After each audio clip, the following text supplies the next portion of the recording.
Star Trek fans never understood one of TNG's most underrated criminals. When Star Trek, The Next Generation explored the moral complexities of its vast universe, it didn't always do so with grand villains or galactic threats. Sometimes, the most intriguing characters were the quiet disruptors, the criminals who didn't fit neatly into the mold of good versus evil. Among them stands one of TNG's most underrated and misunderstood figures, Okona, the rogue, the charmer, and perhaps the franchise's most unfairly dismissed scoundrel. Appearing in the Season 2 episode, The Outrageous Okona, Captain Thadian Okona was introduced as a dashing rogue with a reputation that preceded him. Piloting a small, privately owned cargo ship, Okona crashes into the Federation narrative like Han Solo took a wrong turn at Tatooine and ended up at the Enterprise's docking bay. Played with a roguish charm by Billy Campbell, Okona was immediately positioned as a kind of anti-Picard, reckless where Picard was restrained, flirtatious where Picard was formal, and spontaneous where Picard was deeply deliberate. But despite a flamboyant entrance and a subplot involving romantic scandal and accusations of theft, Okona faded from fan memory almost as quickly as he arrived. For decades, he's been dismissed as a one-off comic relief, a footnote in a developing season. The truth is, Star Trek fans never really understood Okona because he didn't fit the clean categories we tend to impose on criminals in the Trek universe.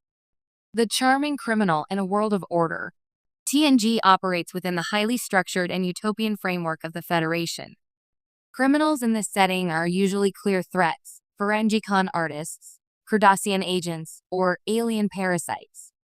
Okona, however, is a throwback to the more romanticized outlaw. He's not evil, just inconvenient to the social structure. He's that rare Star Trek character who operates with real autonomy outside of the Federation's moral umbrella. This discomfort with moral ambiguity is part of why Okona never caught on. He's too gray for the black and white justice system of Starfleet. He helps people for his own reasons, seduces women without remorse, and pokes fun at Starfleet's self-seriousness. His biggest crime in the episode turns out to be protecting the dignity of a young woman he impregnated, hardly the mark of a villain. Okona didn't break laws to hurt others. He broke them because, in his world, strict adherence to authority and decorum wasn't always the best way to solve problems.